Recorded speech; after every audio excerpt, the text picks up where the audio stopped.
Welcome to this meeting of Council. The meeting will be live streamed and recorded, and the voices and images of those participating in the meeting may be captured as part of this recording. Indigo Shire Council acknowledges the original custodians of these lands. The people of the rivers and the hills have walked these lands for thousands of years as well as today, and we pay respect to the elders of the past and present. As councillors, we have all taken an oath to carry out our duties in the best interests of the people of Indigo Shire and to do this in a fair and impartial manner. We are all committed to exercising the council's powers and functions to the best of our skills and judgment. Are there any apologies or leaves of absence, CEO? None. Are there any declarations of conflict of interest with the agenda tonight? We will now move to open forum.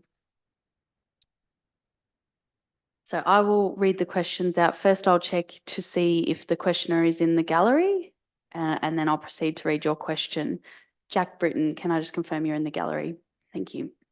The first question, given council's continuing advice that the men's shed is to relocate to a yet unknown location and its consistent advice that the master plan is to be adhered to so as to meet the requirements of the grant funding, was the men's shed on the site as it is on the master plan a factor in obtaining funding for this project? And would that not also be a factor in completing the requirements of the grant funding? CEO. Thank you, Mayor Price, and through you. Just before I answer that question, it needs to be considered in the context of the history, which is in the council agenda report that's to be heard later in this meeting, which goes back to the request from the community for us to buy the land for community use and access to the river. And subsequent to that, the master planning process was done in consultation with the community that talked about what was wanted from that site and what the community was looking for. So through that process, it was envisaged that grant opportunities would be looked at to try to deliver on that master plan. So I guess that's the background to it. So there was a grant application which we referred to in the report, and that grant application doesn't refer to men's shed being on that site. We recognise that it's in the master plan, but the grant application was giving effect to what was, I guess, in the master plan about the site and about opening it up and so on. But if I could just refer to the grant application, what it does say in there, it identified that the site was an ideal site to develop a community space that would respond to and meet community aspirations, which it did. The community park activation project would significantly improve public amenities and provide a central and accessible point for community gathering. The project would include site establishment, concrete paths linking the front of the park to the river and green space, replacing the existing green gravel path which inhibits accessibility, installation of picnic tables in the open and green space to invite people in, encourage social connections and passive recreation, landscaping improvements to create an inviting open green space by planting 11 native trees and laying down turf. Repurposing the existing shed structure was envisaged. So it was about repurposing that structure to create an open, flexible space for community gatherings and so on. So it was envisaged in the grant that the shed would be repurposed. And if you look at the master plan, it talks about the shed perhaps creating a picnic area underneath it and that sort of thing, or markets underneath. As it has transpired with the engineering assessment of that shed, they determined that once the sides came off it, which was always envisaged, the sides would come off it, and perhaps there'd be a structure that could be used for picnics, meant that structurally it wouldn't stand up, and that once the sides came off it, the whole thing wouldn't be structurally strong. So as it's transpired, it's not possible to do that. So in conjunction with this grant, we're looking at doing some other alternative like shade sails or something like that. So the grant always envisaged that shed would be gone, which was also consistent with the master plan. Can I say elsewhere in the grant application talks about inviting open green space, shade from native trees, outdoor furniture, concrete pathways and shelter for hosting small gatherings. fostering healthy and more active communities. So it doesn't envisage at all a men's shed being in the sheds in the central part of that site at all as part of that grant application. Thank you, CEO. We'll move on to the next questioner, which is Lindsay Goodsall. Thank you. Confirm that you're present in the gallery.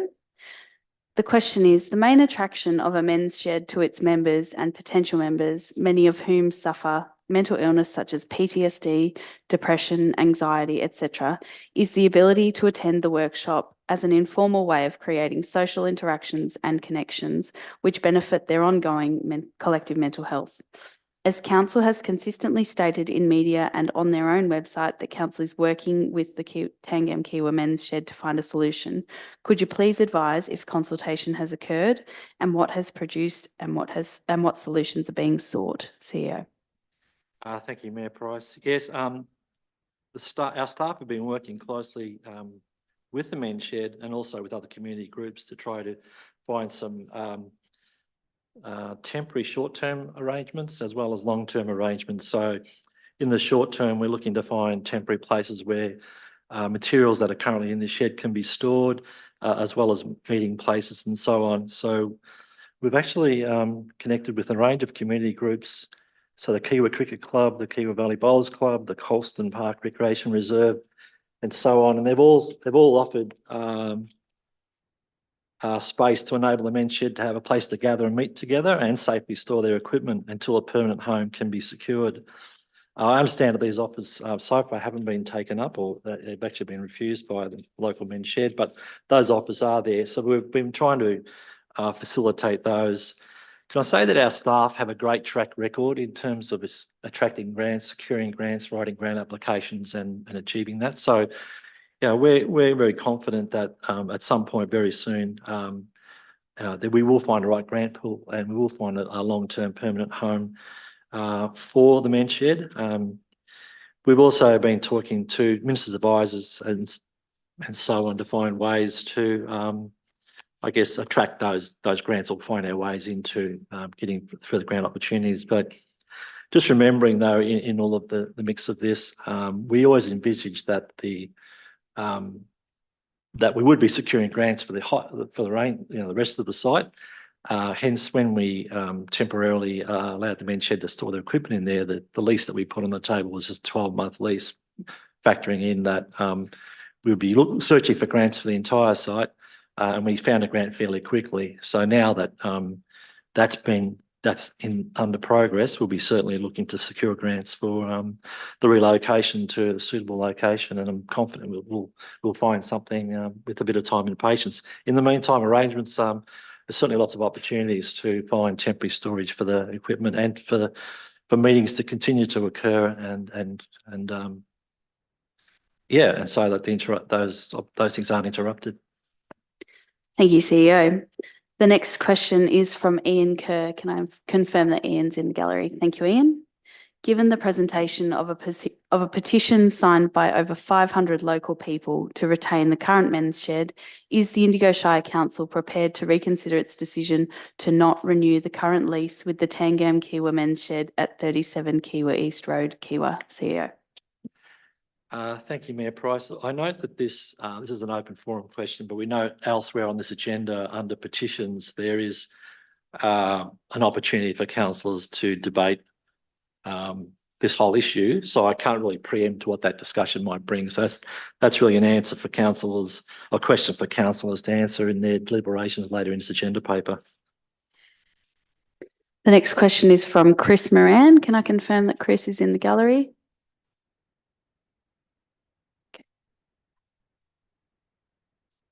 Alan Lamb. Thank you, Alan. Will the Indigo Shire Council consider the viability of an alternate proposal for the men's shed to remain on site in conjunction with the creation of the Kiwa River community site? CEO. Thank you, Mayor Price. Through you. Absolutely. The master plan does include the possibility of having on the site a community space, which includes for the men's shed and other possible community uses. So the master plan does show that on the site, but over to the right-hand side or the right-hand corner up near the front, so that the open space area is not compromised and it remains open and flowing and having access for community space, picnics, and a whole range of family type things. But that the master plan does envisage that possibility, so absolutely it does do that.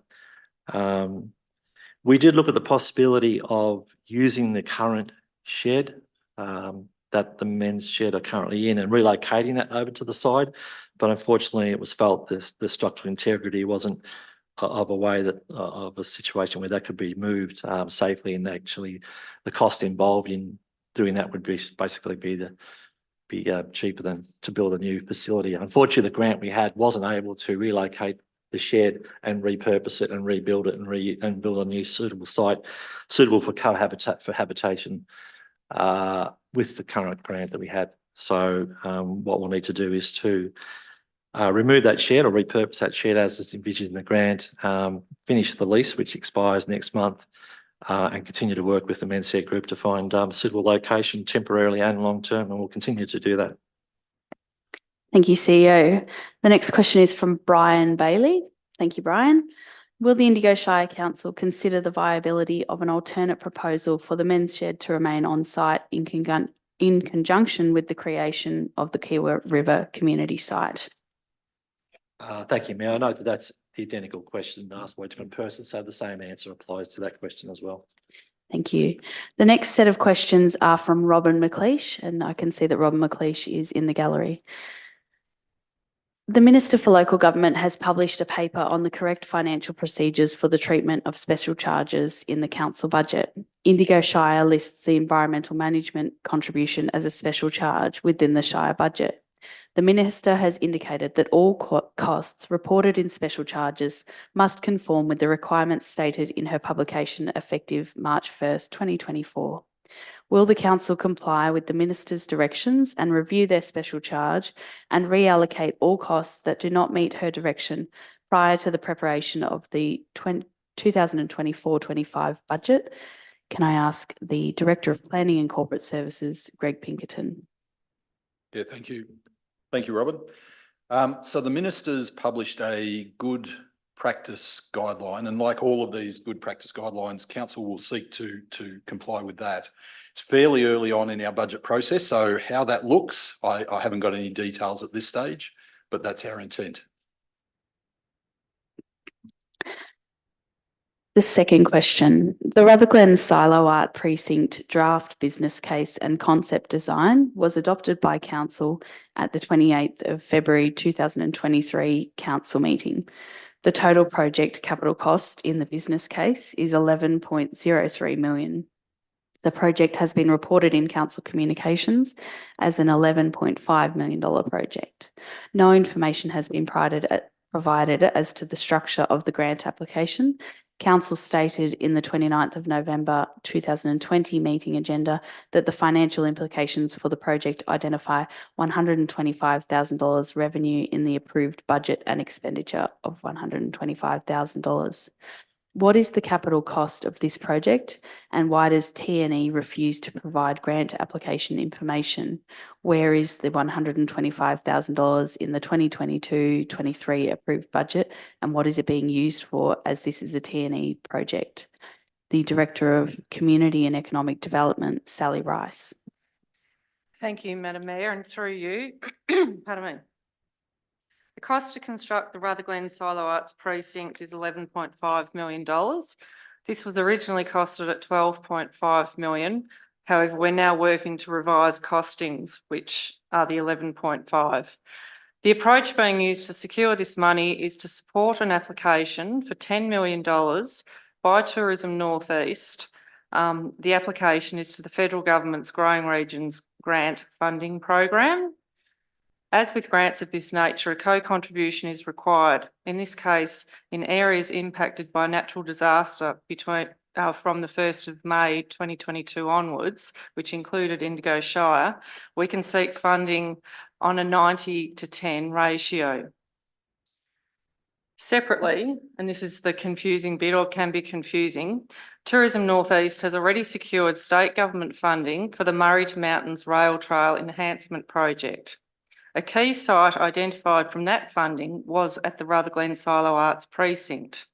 Therefore, Tourism North East agreed to partner with council and use $1.5 million of that enhancement money to be the co-contribution to the federal Growing Regions grant funding application. The application to the Growing Regions grant funding has been lodged and is pending. And if successful, the Rutherglen Silo Arts Precinct project, the $11.5 million project, will be delivered in full. It will be coordinated by council and all of the funding will be through grants secured by Tourism North East.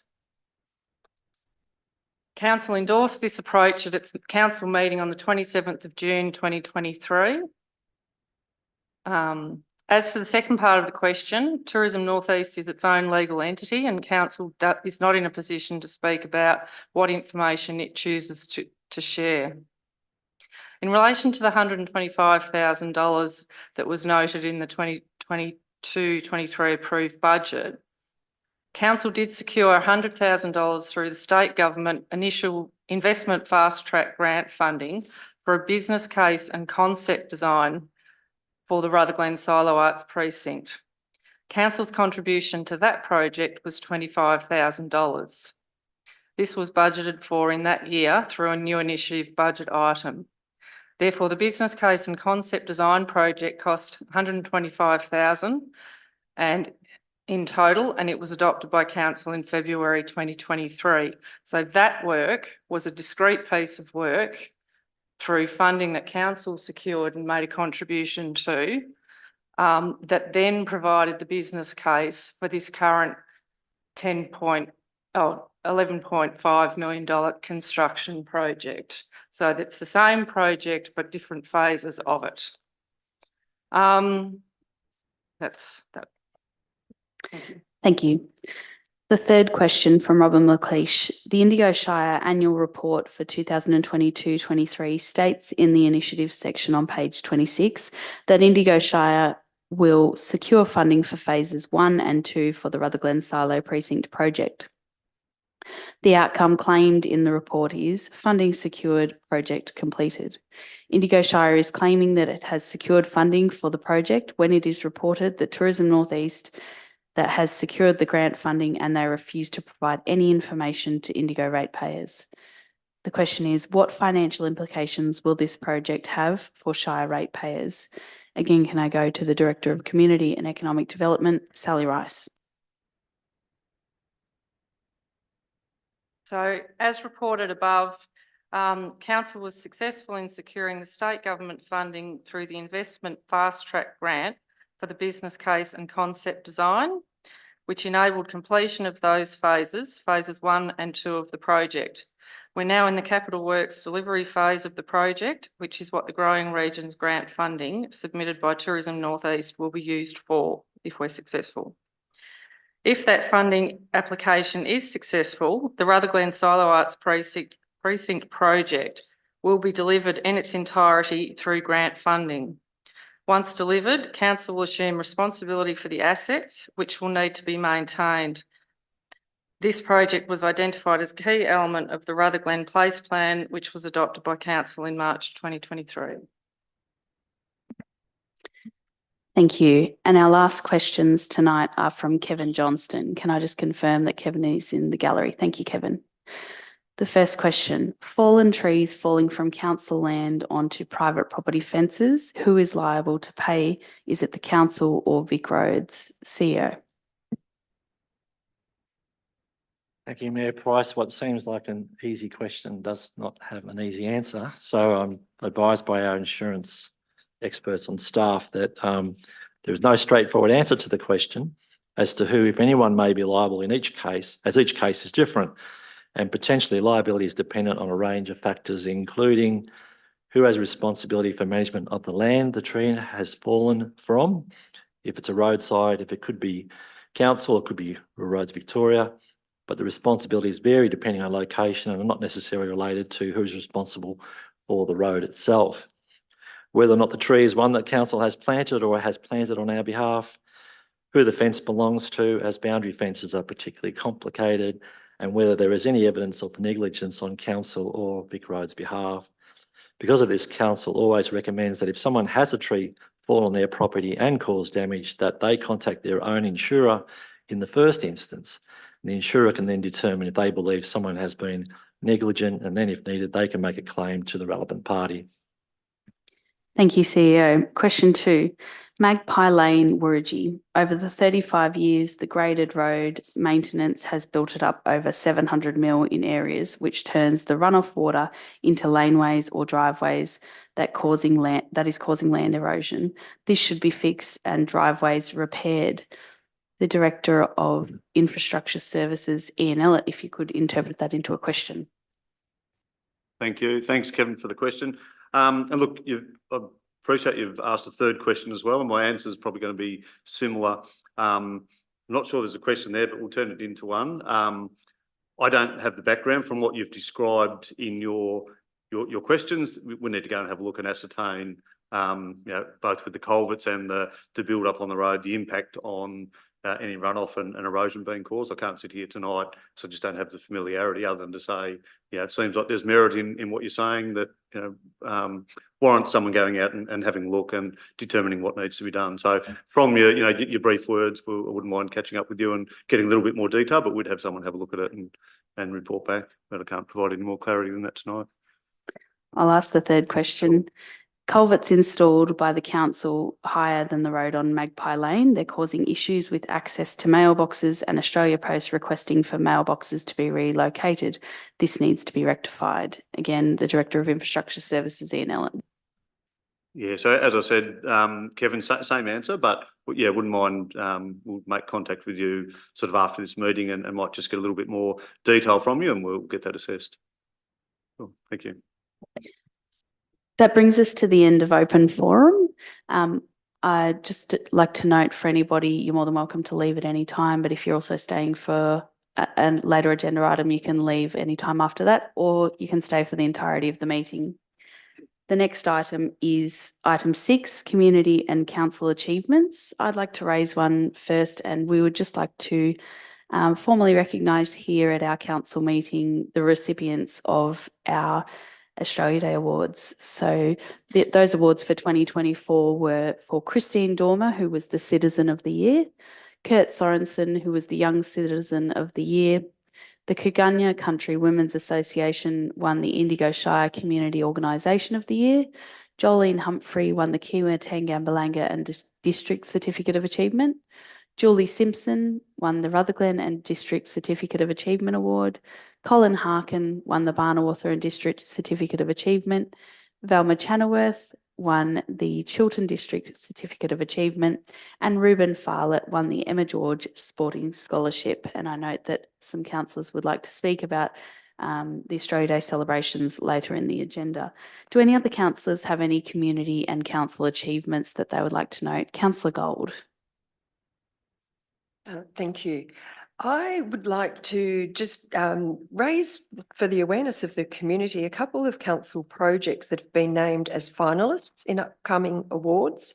The first one is the Dementia Sensory Garden that was installed at the Chiltern Neighbourhood House. It's been named as a finalist in the 2023 LG Pro Positive Ageing and Wellbeing Awards. It was a partnership project that involved council working closely with Indigo North Health and numerous community organisations. I think it's a real credit to the collaboration with what they have been able to achieve, and congratulate them on making it to the finalists. And we will know on the 21st of March if we will celebrate a little bit further with them. And then we have 2 other finalists. Council has been named again, as part of the LGO Pro Awards for Excellence.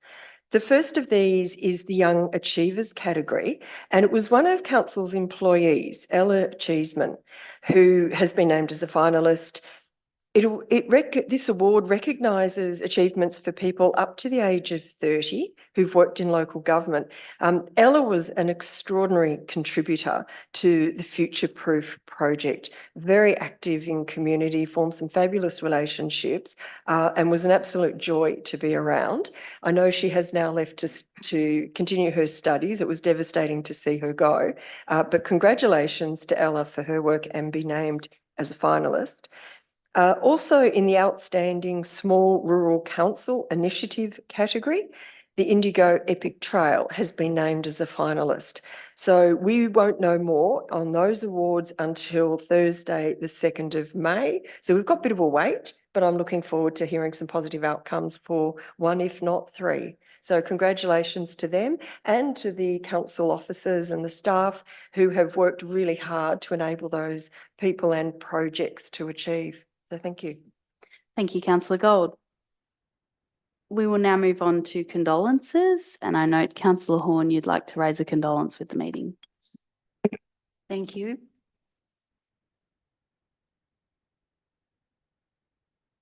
I wish to acknowledge the passing just before Christmas of one of Rutherglen's most highly regarded residents and sixth-generation winemaker, Mr. Bill Chambers, OAM. From his rustic cellar door in the back streets of Rutherglen, Bill went on to share the enjoyment of the fruits of the vine across the country and to the world beyond. He was never, ever a wine snob.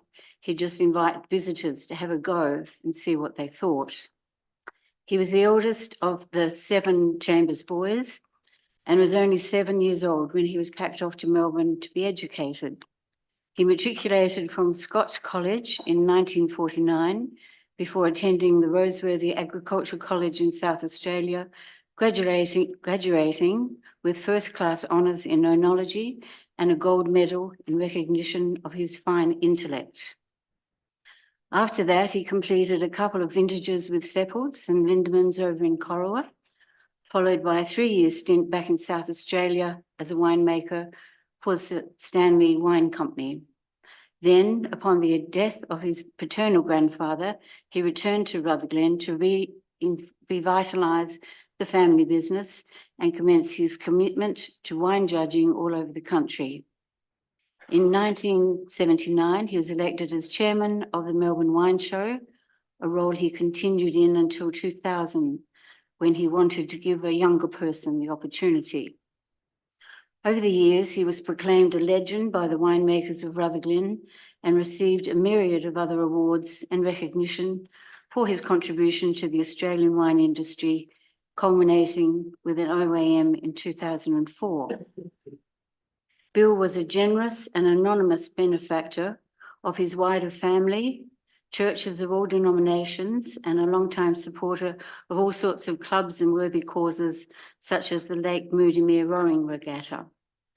Following the death of his first wife, Catherine, Bill remarried after rekindling a friendship from his younger days in South Australia. With Wendy at his side for the last 35 years of his life, Bill was part of a true love story. Cheers, Bill. I like to request a letter under seal to go to his widow, Mrs. Wendy Chambers, and also his family. Thank you, Councillor Horn. We don't need a motion for that, so your request will just be accepted and we can do that. Thank you for your moving condolence. Thank you. If there are no other condolences, we'll move on to item 8, which is confirmation of minutes from previous meetings. The recommendation is that the following minutes be confirmed. 1, minutes of the council meeting held on the 12th of December 2023 as published on council's website, and 2, confidential minutes of the council meeting held on the 12th of December 2023 as provided to councillors under separate cover. Do I have somebody to move that motion? Moved by Councillor Croucher, seconded by Councillor Gaffney. I'll put it to the vote. All those in favour? Carried.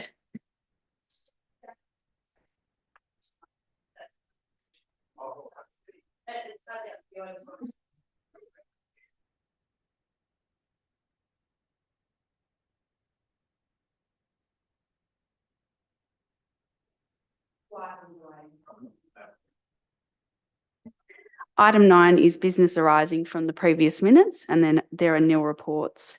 We now move to item 10, petitions, and item 10.1 is a petition for a Waganya footpath.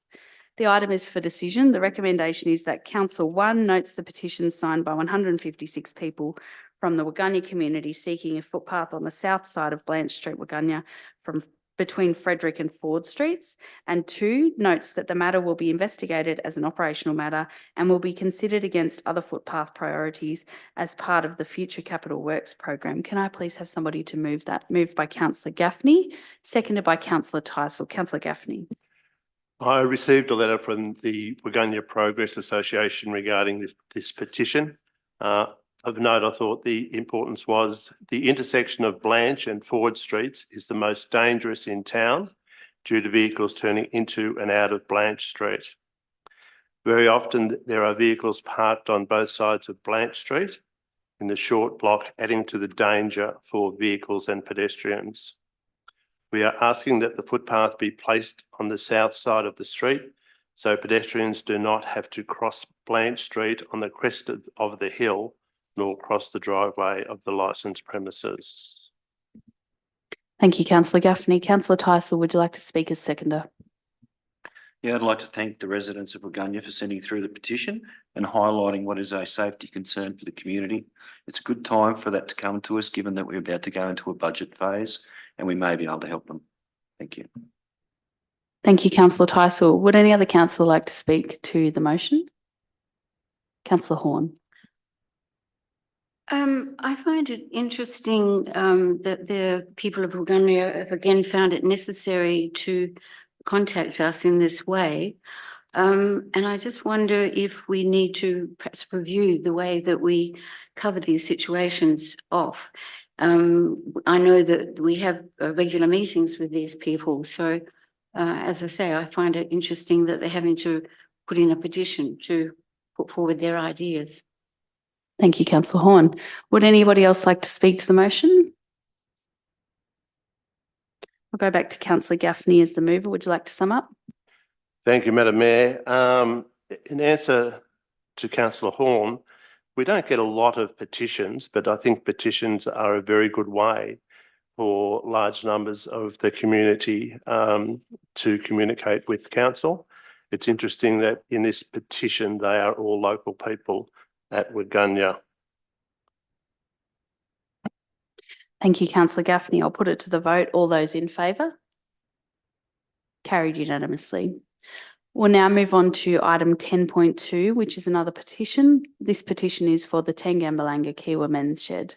The item is for decision and the recommendation is that Council 1 support the Tangambalanga Kiwa Men's Shed Group to secure a suitable temporary space to operate from while the grant funded works are completed. To 2, seek opportunities to secure further grant funding to build a fit for purpose long-term space for the Tangambalanga Kiwa Men's Shed Group to operate from, and 3, endorse the continuation of the grant funded works on the site, which includes removal of the sheds. Can I have somebody to move that motion, please? Moved by Councillor Gold, seconded by Councillor Tyson. Councillor Gold. Thank you. I would like to thank both the Tangam Kiwa Men's Shed membership, people in the community and people across the state who have been able to communicate with us the importance of men's sheds. And I must say that the brevity of the introduction to the petition and some of the emails, I think undersells just how important men's sheds are in our communities. I think for members, and I doubt anyone will disagree with me on this point, they're an extraordinary social space for connection, to communicate, to get creative. For a whole raft of people, it leads to far better health and wellbeing outcomes, and especially through reducing isolation and increasing mental health. It can also be venues for informal learning on all sorts of topics, including health promotion, which is not a topic that usually attracts a crowd, and Men's Shed does somewhat give us a captive audience. So, you know, good on you for that. For the community, what I see most in terms of a recipient of the value that men's sheds offer are the partnerships that are brought to community organisations through both adding value to what other community groups can deliver, but also as enablers. That it's often the men's sheds hands-on and really practical assistance by building everything imaginable And that itself flows through to positive outcomes, and the ones that I've, again, personally most benefited from are the environmental outcomes, which have been associated with the production of nest boxes and other, I guess, infrastructure homes, but for our smaller critters, which I've really appreciated over a few years of my life in the bush here. I think it's also an area that doesn't get a lot of press, is the economic benefits. And volunteers across the board contribute millions of dollars of unpaid labour through the work they do for and with our communities, and men's sheds are very much a part of that. It's why council is so keen to see the men's shed find a permanent home so that the membership can thrive. For those who aren't in the know, here's a potted history, and this is mainly for anybody that's listening and viewing in tonight. 2016-17, the community asked council to purchase from the North East Catchment Management Authority their former depot. It's this former depot that is the site that we now talk about as the reserve, and it was considered at the time ideal for development as a public community space that would provide direct river access from the town, and further supported, and this sort of, I guess, ideal was further supported in 2018 through the placemaking strategy. I think that was a really great example where the community saw an opportunity and engaged with council to see that come to fruition.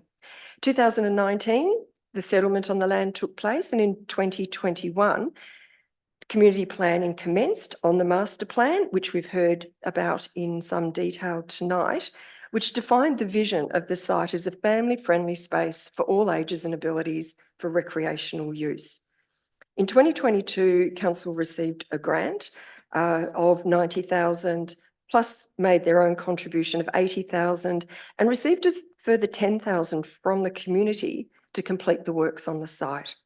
The project's due for completion in May this year, with the final steps to include the removal of the old sheds. In 2022, representatives from the men's shed asked the council if they could use the old shed for temporary storage, knowing the plans for the reserve and the need to vacate within 12 months, but needing an opportunity in the short term, at least, to make some good storage use, I guess, of the sheds that were there. And that lease commenced in May 2023. I know this has been a really difficult conversation, but I think what I'd really like to reinforce is just how important men's sheds and the work of the membership are to the community and to council. My ask of the men's shed membership is to decide which of the options for a short-term home you'd prefer, to take up the council's offer to provide accessible storage if needed, take advantage of council's grant writing expertise, so get the funds you need to build your future, to get what you want, and with some greenfield sites that have been identified that would enable the building of larger purpose-built shed or sheds with storage space and secure fencing, access for pickup and delivery, and plenty of parking. I would ask that the membership engage in the conversations with council, take advantage of the funding, and build a home for the future, which is not only for yourselves, but in a growing community, your membership's going to increase rapidly beyond what I think perhaps any of us expect. And it would be wonderful to see you in a space where you can grow and expand with the community and contribute so much more to the community as well. So, thank you. Thank you, Councillor Gold. Councillor Tyson, would you like to speak as seconder? I'd like to thank the members and supporters of the men's shed for being here tonight. I know it's a long way to come. Fantastic job on getting that many names on the petition, and I really hope that going forward we can work something out and secure a future for the men's shed long term. Would any other councillor like to speak to the motion? Councillor Croucher. There is no doubt in my mind as a resident of Tangambalanga for a number of years that our residents are in need of a men's shed. And I do believe that this council is also behind Kiwa Tangam and surrounding areas having access to a men's shed.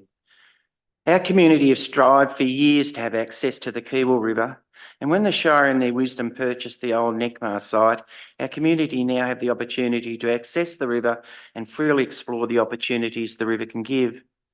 In the meantime, the idea of using one of the old buildings on the Neckmar site as a men's shed has definitely had merit, but the signed agreement was only for 1 year, and with the Shire gaining funds to beautify the area, there definitely seems a need for the old sheds to go. I believe that the Shire should continue to find a site as soon as possible and the erection of a fully fitted out shed be a priority. The local community have proved that they can support the Shire financially, and with the Men's Association on board, can deliver such a project in the not too distant future. Thank you, Councillor Croucher. Would any other councillor like to speak to the motion?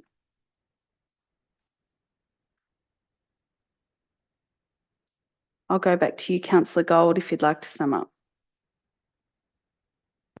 No, I think I've certainly said enough. Thank you. I'll put it to the vote. All those in favour? Carried unanimously. We'll now move on to item 11, Planning and Corporate Services. And the first item is 11.1, the Finance Report for January 2024. The item is for decision, and the recommendation is that Council accepts the 31st of January 2024 financial report. Could I please have somebody to move that motion? Moved Councillor Gaffney, seconded Councillor Croucher. Councillor Gaffney, would you like to speak to the motion? I'll start off with a question that I think I'll probably ask at. Oh, that was very, very rude of them to slam that door, but certainly wasn't the wind. On page 15, item number 6, it talks about unfavourable variances, including $338,000 lower than budgeted Buller gas sales. With this explained in our October report as one of the worst snow seasons to date. As we all know, this should be addressed at the Q2 report next month, which will explain that the expenditure for the purchase of gas is actually below the $338,000. The other question that I had was regarding the Horseshoe Quarry that council owns, that it is in actual fact in the rural city of Wangaratta area. But it's owned by us, and I couldn't find reference to it in this report, but I understand that it'll be in the Q2 report. Apart from saying that, the report shows a favourable position compared to the budget forecast. Looking forward to Q2 report next month. Yes, the questions to the Director of Finance Planning. So, I'm sorry, I've just been distracted by the door slamming. So just in case you have been as well, Greg, the question is for the Director of Planning and Corporate Services, Greg Pinkerton, but if you need the councillor to repeat it, please let us know. Yes, if I could ask for the questions to be clarified, that would be great, please. Just mainly about the Horseshoe Quarry. I couldn't find it in this report, and you read in the media that there's a shortage of quarried rock to repair the roads. Thank you, through the Mayor. The quarry isn't in the main report, but if you have a look at the attachment, it's about halfway down the service listing in the attachment.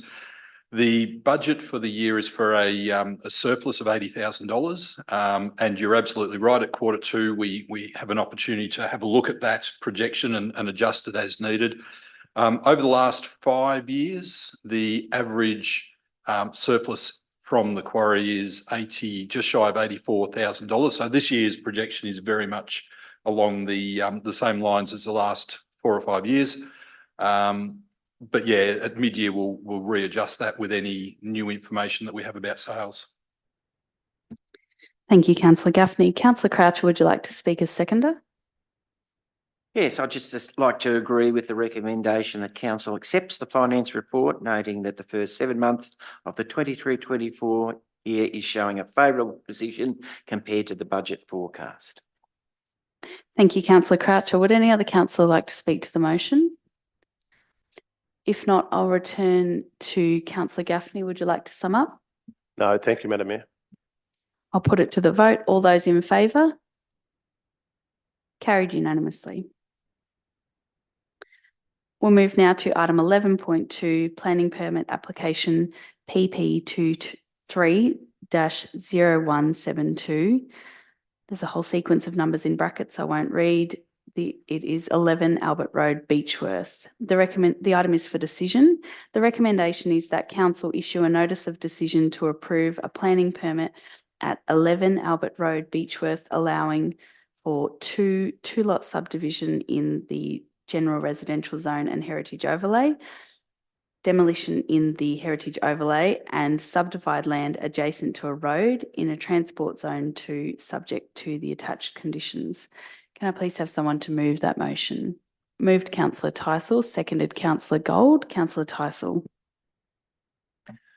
Yeah, the application's going to be a bonus for the community. It's actually a good use of the land. It's not adding to, it's using the land in a better way, turning one place into two. Residential land across our communities is drying up, so this should help a shortage in the short term. Thank you, councillor Tyson. Councillor Gold, would you like to speak as seconder?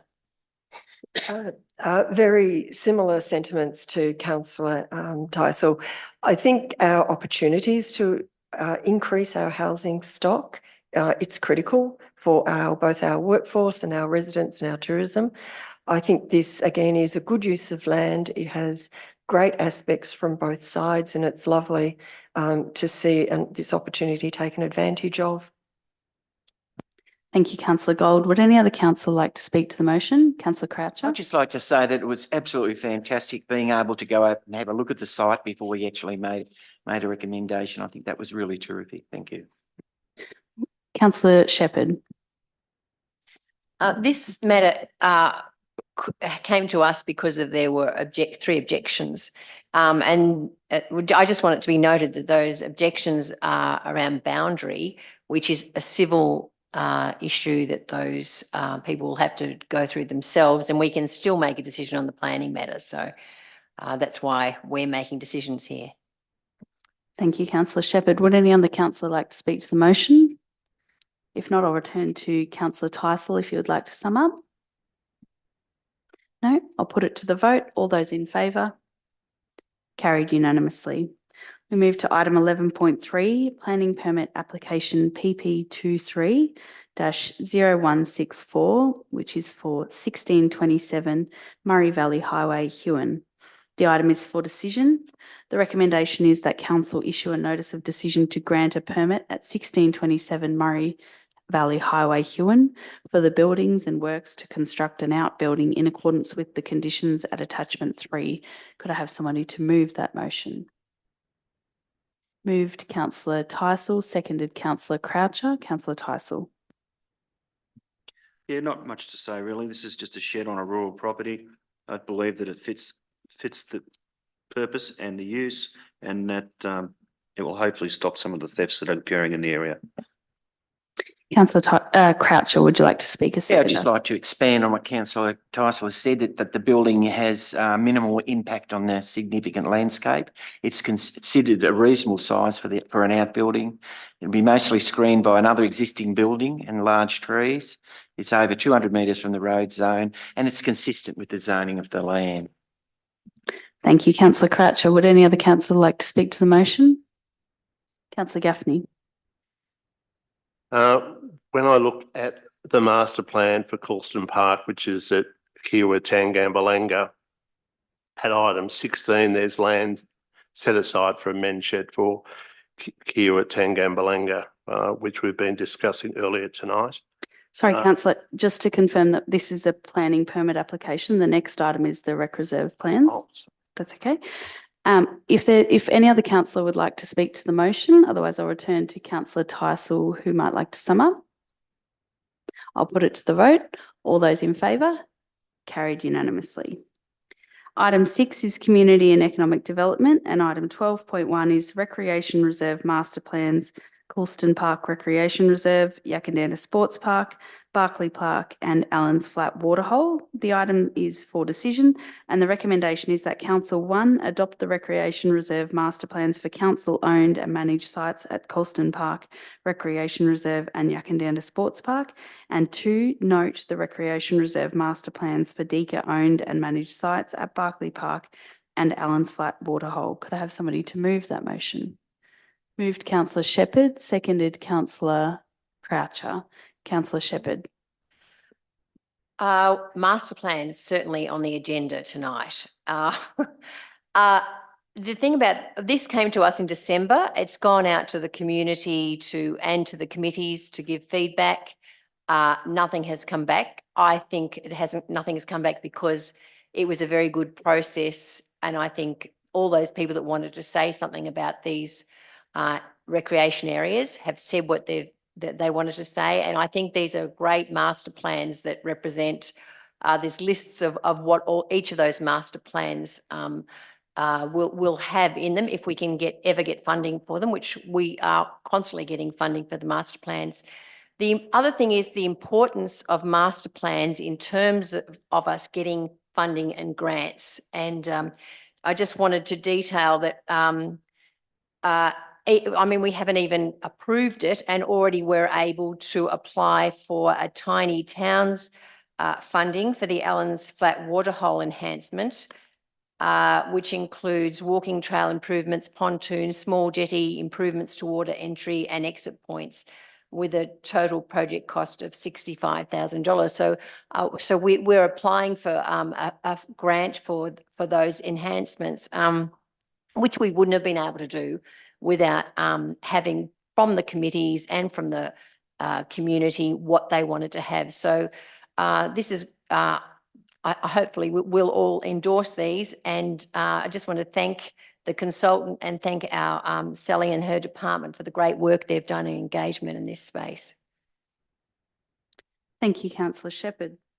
Councillor Croucher, would you like to speak as seconder? Yeah, just that the master plans are a result of consultation with the various communities they represent, and they offer future directions and notably support our committees of management in their future decision making. Thank you, Councillor Croucher. Would any other councillor like to speak? Councillor Gaffney. Take 2.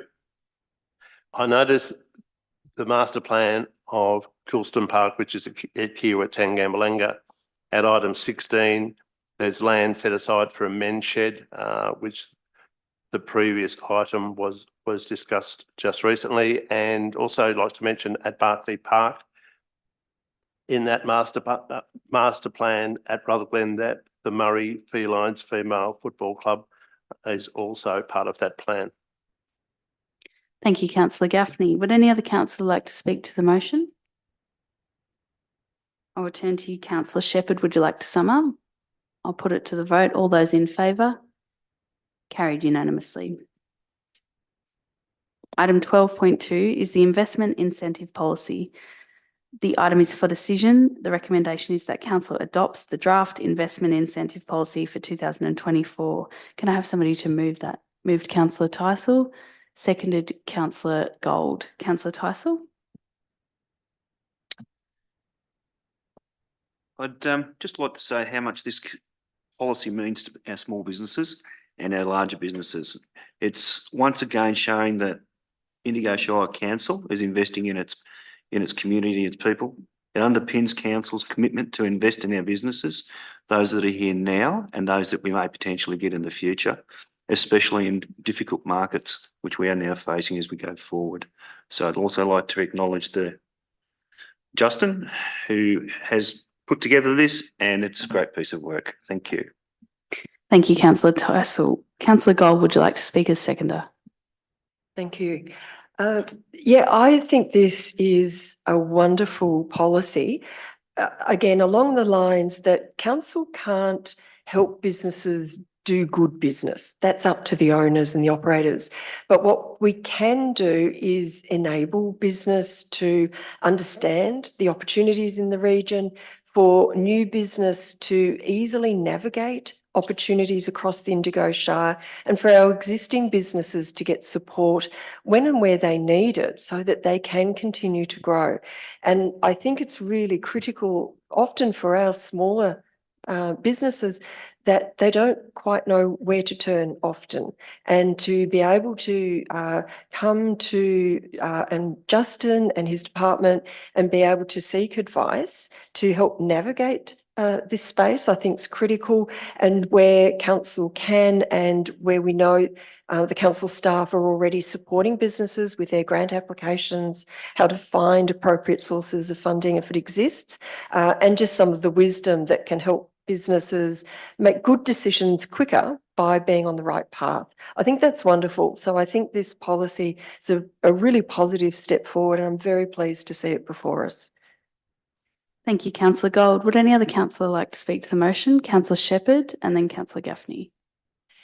I'd like to congratulate this very small department on really punching above their weight, I think, in terms of their engagement with our business community. I receive the business newsletter that they send regularly, which has so much in it that I'm now getting it sent to me from other groups, like from land care groups, etc., who see opportunity to pass it on. So that's a really great resource. But the connection that Sally and Justin are doing with the businesses is really obvious.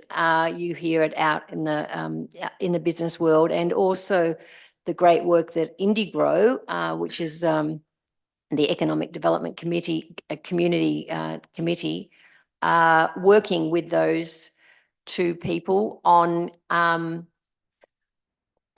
strategic direction and feedback in this area. And Indigo committee members gave great feedback to this policy. Thank you, Councillor Shepherd. Councillor Gaffney. Just that the policy will provide support and incentive for new and expanding businesses in the Shire.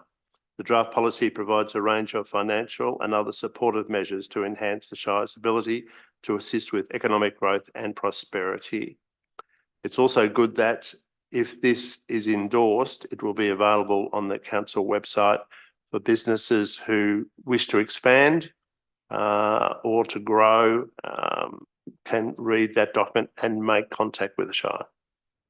Thank you, Councillor Gaffney. Councillor Horn. Yes, I think this is overall, it's a very good incentive policy. I am concerned about the phasing of these types of incentives when we're in recovery mode. We've had fires, we've had floods and COVID, and I think people are feeling very battered. So this is a positive way forward, and yes, I commend it. Thank you, Councillor Horn. Would any other councillor like to speak to the motion? If not, I'll return to Councillor Tyson. Would you like to sum up? Yeah, it's great to see that once again Indigo Shire Council being proactive in trying to help our communities. Thank you, Councillor Tyson. I'll put it to the vote. All those in favour? Carried unanimously. Item 13 is infrastructure services, and there are no reports. Item 14 is executive management, and item 14.1 is the Audit and Risk Committee Performance Survey for 2022-23. The item is for decision. The recommendation is that council receives the results of the 2022-23 Audit and Risk Committee Performance Survey. Can I have somebody to move that motion? Moved Councillor Gaffney, seconded Councillor Shepherd. Councillor Gaffney. Thank you, Madam Mayor. The Mayor and I are members of the Audit and Risk Committee. The committee being on it, this is a strange word, but I think it's a bit like a powerhouse. It's a quiet achiever. It's reflected upon itself in this performance survey. They're a quiet achiever. They're very thorough. If needed, which is not a lot of the time, they hold management to account on a variety of issues. And management and this committee get on well and exchange ideas, and I just think it's a very worthwhile committee. Thank you, councillor Gaffney. Councillor Shepherd. It's great to see the results of the performance survey. I enjoyed reading it and seeing how people felt. I assume that once this goes back to the audit committee, they will work out how they can effectively upgrade some of the, most of it was positive though, wasn't it? But the one or two was just leaned a bit too neutral. I don't know if neutral's a problem, but anyway, I'm sure you'll work on it. I'd just like to make a comment as another member on the Audit and Risk Committee and just say, you know, what a measure of confidence it is to receive survey results like this from the committee itself, because I think that they take their responsibilities and the role very seriously. And they reflect really thorough feedback during meetings and also through a survey. And just note that the opportunities for improvement that have been identified will build on activities that are already occurring. Would any other councillor like to speak to the item? Councillor Gold. I also would just like to reflect on the quality of the team that we have in this committee. And it's always very easy to look outward and judge others, which is the role of the committee. And it's really heartening to see a group that will sort of, I think, bravely reflect on themselves and their own performance and the skills that they bring and challenge themselves to always improve where possible. And I think that's a reflection on the quality of the team that we've got, and it stands us in good stead that this the audit committee membership will continue to be quite exemplary, and I'm very grateful that we have them. Thank you, Councillor Gold. Would any other councillor like to speak to the motion? If not, I'll return to Councillor Gaffney as the mover. Would you like to sum up? No? I'll put it to the vote. All those in favour? Carried unanimously. Item 14.2 is the Council Plan 2023-24 Quarter 2 Progress Report. The item is for decision. The recommendation is that Council notes the Quarter 2 2023-24 Council Plan Progress Report. Could I have somebody to move that motion?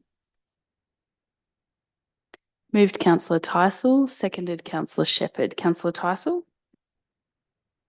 Yeah, it's great. As I look at this, there are really only two items which are either behind or on hold. The rest of it is all going forward according to the plan. So it's great to see. Thank you. Thank you, Councillor Tyson. Councillor Shepherd, would you like to speak as seconder? Yes, I just want to say how important a council plan is. It's sort of like our work, our job list for the 4 years that we're on, and we're already starting to think about how to get community feedback for the next 4-year term. So good opportunity for people to start thinking what they would like to see in the next 4 years. Thank you, Councillor Shepherd. Would any other councillor like to speak to the motion? Councillor Tyson, would you like to sum up? I'll put it to the vote. All those in favour? Carried unanimously. Item 14.3 is contracts awarded under CEO delegation for December 2023 and January 2024. The item is for information, and there are 2 contracts that have been listed. Item 14.4 is the advisory committee minutes. The item is for decision. The recommendation is that council receives the attached unconfirmed meeting minutes for the following advisory committees: the Indigo Shire Community Grants and Awards Advisory Committee, the Indigo Shire Cultural Heritage Advisory Committee, and the Indigo Environment Advisory Committee. Could I have somebody to move that motion? Moved Councillor Tyson, seconded Councillor Horn. Councillor Tyson. Yeah, just make note of the Indigo Shire Community Grants, Awards and Advisory Committees, and some of the recommendations that we had there for our Australia Day recipients. I attended the Children Australia Day Awards and ceremony barbecue, and there was a very good turnout of people. I believe that Mayor Price went to Barnawathra as well, and most of our other councils all attended something somewhere in the community. And it was great. Thank you. Councillor Horn, would you like to speak as seconder? Yes, I think we're very fortunate to have the quality and the diversity on these committees. And yeah, I think we're very fortunate indeed to have their input. Thank you, Councillor Horn. Councillor Gaffney. Just answering a comment made by Councillor Tysell. I went to the Waganya Australia Day celebration. There were up to 140 people there, 15 to 20 children playing cricket. And it was just a really warm, inviting atmosphere. Yeah, it was really good Australia Day. Thank you. Would any other councillor like to speak to the advisory committee minutes? Councillor Croucher? We'll just continue the theme that Kuwatangam had a really great Australia Day as well, with lots of entertainment and well over 100 people there as well. And I'd like to echo Councillor Horn that these advisory committees, which I've been part of a few of them, are very valuable for our Shire and give great information back to us councillors. Thank you, Councillor Croucher. Would any other councillor like to speak to the motion? Councillor Shepherd. I didn't attend the Cultural Heritage Committee meeting, but I note that there was a motion to thank Ashley Giffney, who was the Museum Projects and Collections Manager and then was the acting Burke Museum Manager, who did a wonderful job in that position for a number of years. She was the collections manager, and she's now gone up to, I think, Newcastle to be the head of 6 or 7 collections. She's the manager of now 6 or 7 people. So she certainly did a great job here, and just wanted to thank her for her work and wish her luck up north. Thank you, Councillor Shepherd. Would any other councillor like to speak to the motion? If not, I'll return to Councillor Tysell. Would you like to sum up? I'll put it to the vote. All those in favour? Carried unanimously. Item 14.5 is informal meetings of councillors' records. The item is for decision. The recommendation is that council accepts the attached informal meetings of councillors' records. Can I have somebody to move that? Moved Councillor Croucher, seconded Councillor Horn. Councillor Croucher, would you like to speak? Councillor Horn, no. No councillors would like to speak to the motion. We'll put it straight to the vote. All those in favour? Carried unanimously. Item 14.6 is amendments to council meeting schedule 2024. The item is for decision. The recommendation is that Council 1 cancel the 26th of November 2024 council meeting, and 2 move the 17th of December 2024 council meeting to 10th of December 2024, which is 1 week earlier. Could I have somebody to move that motion? Moved Councillor Horn, seconded Councillor Gold. Councillor Horn, would you like to speak to the motion? Councillor Gold, would you like to speak as seconder? I won't take that personally. Just a comment for anybody that wonders why the change of dates, only to allow for the fact that there will be a council election, and the change of dates does allow new councillors to settle in just that little bit longer before reaching their first council meeting, and that as somebody who was recently in that position, I'm sure that will be appreciated.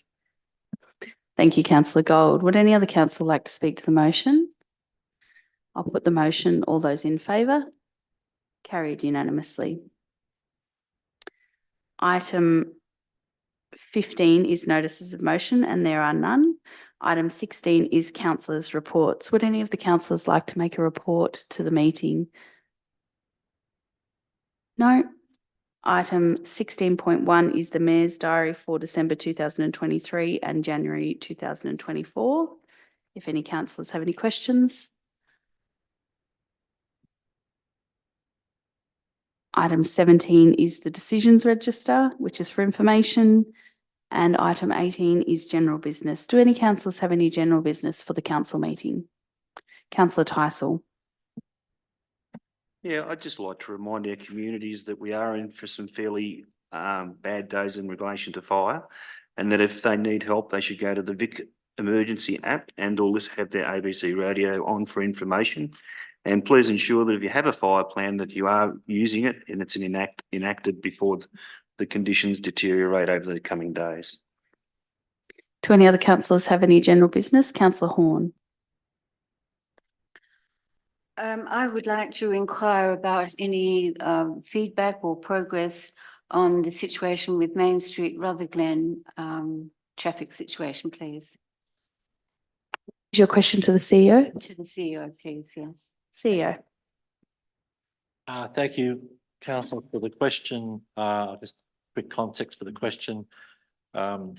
A grant for $4 million comprising state $2 million and federal $2 million was secured by Vic Roads some years ago now, I guess probably about 2016 or 17, to look at an alternate truck route through and get the trucks out of Main Street, Rutherglen.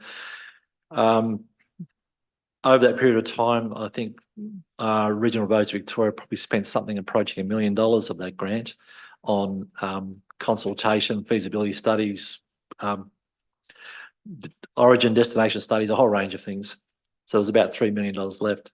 With the new Labor government at the federal level, they did do a review of projects that were in the system for a long period of time that hadn't been completed.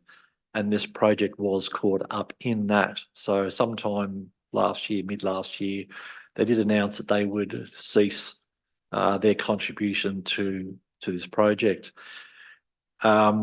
Presumably, and I'm not sure how to work these things out, presumably with $3 million left, presumably there's $1.5 million left from the state, $1.5 million left from the federal government. So I presume that there's still $1.5 million left from the state. Our view has been since all the consultations been done, Regional Roads Victoria got to the point where they were focusing on Main Street as still being the main option, but rather than get the trucks out of Main Street, they're going to focus then on works, calming works, traffic pacification, and a whole range of things like that. And they're about at the stage where they were going to go back out to the community to say, well, what do you think of this last option when the money was pulled? Our view has been that with $1.5 million still left on the state side, that's a lot of money that still could be used for those traffic calming works and traffic islands and crossings and all sorts of things that could be done to make the streets a little bit safer from the trucks. The Mayor and myself in various different occasions have had opportunity to lobby the state government to still hang on to the $1.5 million and at least do those works. We've spoken personally to the Minister for Roads, Minister Horn, and asked that be considered favourably, that the state still honours their half. Now, my understanding is that the state government is looking not just at this one in isolation, but the Department of Treasury have bundled up there's a number of other grants that are in the same boat. They've bundled them all up into a piece of work that they're putting to the Department of Treasury and Finance and so on to see whether the state government continues to honour their half of the grant or not. So despite our advocacy, they're not making a decision. They've not made a decision yet on whether they still honour the $1.5 million, and that there's a number of other projects in the same category, and it's still before the state government, and we're waiting for them to make a final decision on all of those. But as I said, the Mayor and myself on a number of occasions have lobbied various agencies and ministers for the retention of the $1.5 million, and we await an answer to that. Thank you, CEO. Do any other councillors have any items for general business tonight? If not, there are no items for confidential, so I will declare the meeting closed at 7:44 p.m. The next scheduled council meeting is Tuesday, the 26th of March, 2024 at 6:30 p.m. Thank you.